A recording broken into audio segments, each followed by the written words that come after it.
नमस्कार. अन्नपूर्णाच्या स्वयंपाकघरात तुमचं सगळ्यांचं मनपूर्वक स्वागत. दुपारच्या चहासोबत आपल्याला काहीतरी स्नॅक्स खायला हवा असतो.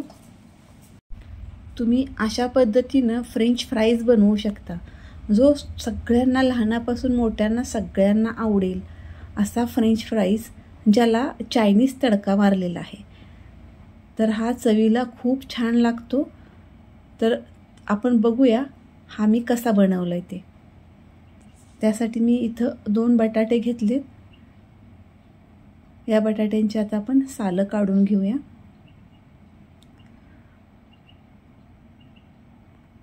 बटाटे असे सगळे एका साईजमध्ये त्याच्या लांब स्लाइस करून घ्यायच्या.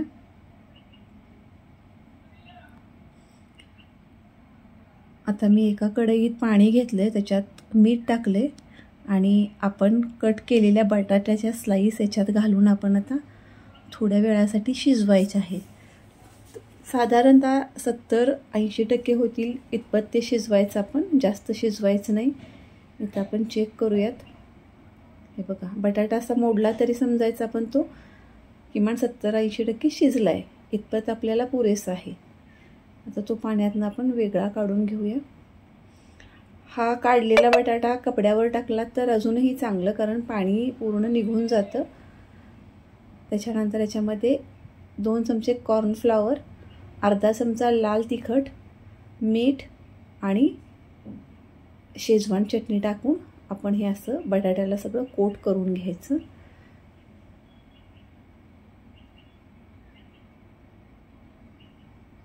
आता आपण इथं डीप फ्राय करणार आहोत, कारण शॅलो फ्राय करू शकतो आपण, पण जेव्हा आपण शॅलो फ्राय करतो तेव्हा त्या बटाट्याचे जे काप आहेत ते एकदम क्रिस्पी तळे जात नाहीत. त्यामुळं मला तरी पर्सनली डीप फ्राय केलेलंच आवडतं, कारण एकदम असं क्रिस्पी टेस्ट होती त्याची आणि त्याच्यावर तडका टाकला की चव खूप छान येते. त्यामुळं हे असं आपण कमी गॅस ठेवून अगदी कुरकुरीत छानपैकी फ्राय करून घ्यायचं.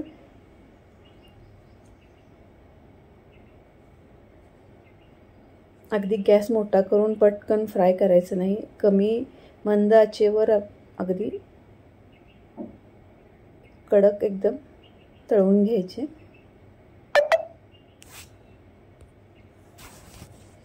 इथं तडक्यासाठी मी लसूण, कांदा, सिमला मिरची आणि साधी मिरची घेतली.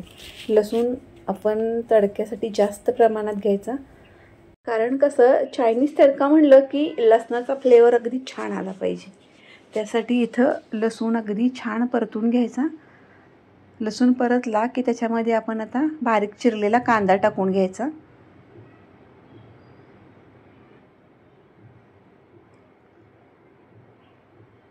कांदाही आपण अगदी चांगला गुलाबी रंग येईपर्यंत परतायचा. त्याच्यानंतर आपण याच्यामध्ये कट केलेली मिरची टाकूया, सिमला मिरची.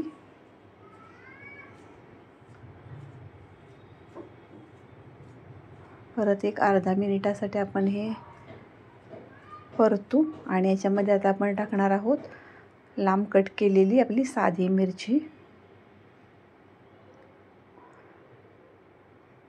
आणि आता आपण याच्यामध्ये टाकायचं शेजवान चटणी 2 चमचे.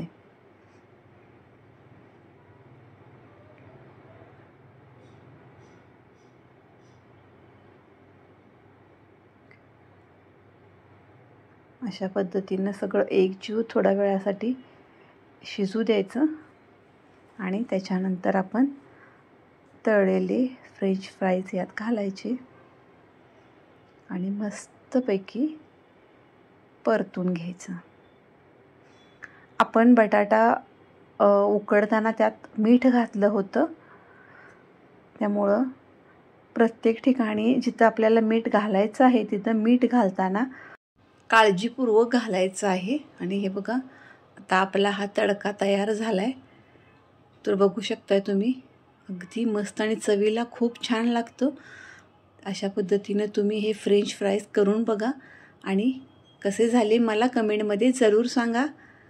तर चला परत भेटू एका नवीन छानशा रेसिपीसोबत. तोपर्यंत जय महाराष्ट्र.